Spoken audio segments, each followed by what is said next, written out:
Honorary Aussie. Okay, nice. Do an accent? I can. Hey guys, Lisa Hamilton here at the Australian premiere of The King. Now, when an A-list celeb like Timothee Chalamet heads down under, you've got to bring him to Randwick. The eagle has landed. Timmy is here. What is it about this place that's so iconic? This is one of the last great ones, you know. We've got the Blue Tongue crew. Is Timothy fully in that now? Are you going to take him to the Coogee Pav after this for a couple of frothies?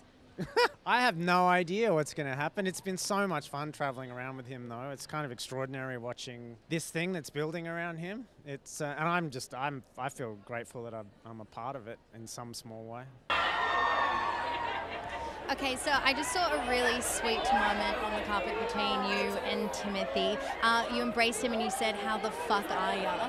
Is it safe to say that you're good buds now? Yeah, no, we're good. We've been travelling. We've been to Venice, we've been to London, New York, now Korea. But more importantly, like what was for during the shoot is always very special.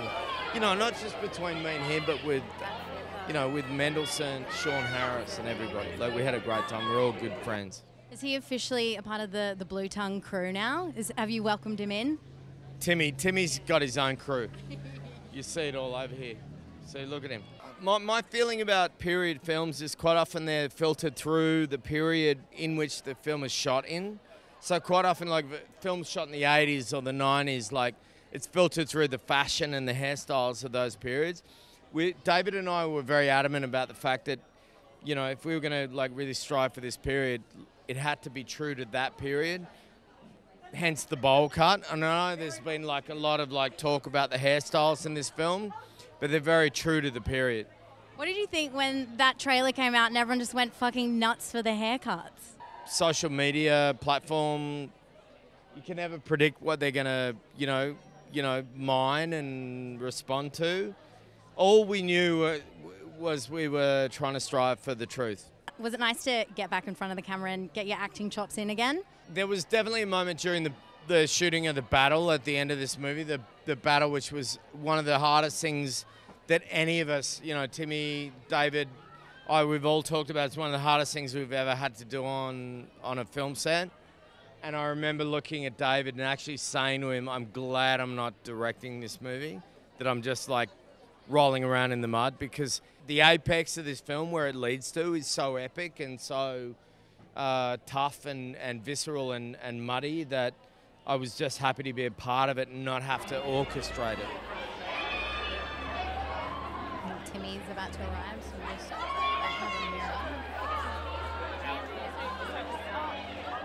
Hi, how you going? I'm Lisa. Nice to meet you too.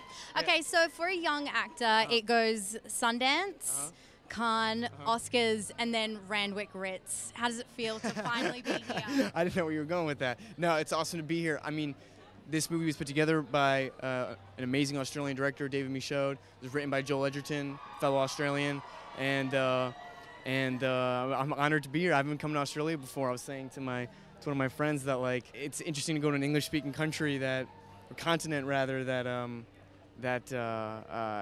don't know, that I can't get a finger on the pulse yet. So maybe I never will be able to, but.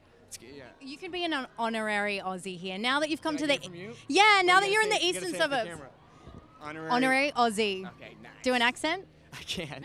I was like, no, definitely not. Like, I literally can't. Like, I would try and do it, and you'd be like, you sound like you're from New York. Now, I want to quickly ask you about this budding bromance between you and Arpats. Oh, and Arpats. Arpats. Yeah. Now, he's gone through something similar with this kind of pandemonium. Yeah. Has he given you any tips on how to handle, like, the crazed screaming? Yes and no. I mean, no, not directly, but I actually have had some really great conversations with him, and he's very wise about all this, because he's, like you said, he's been through it and then some. So more than I have.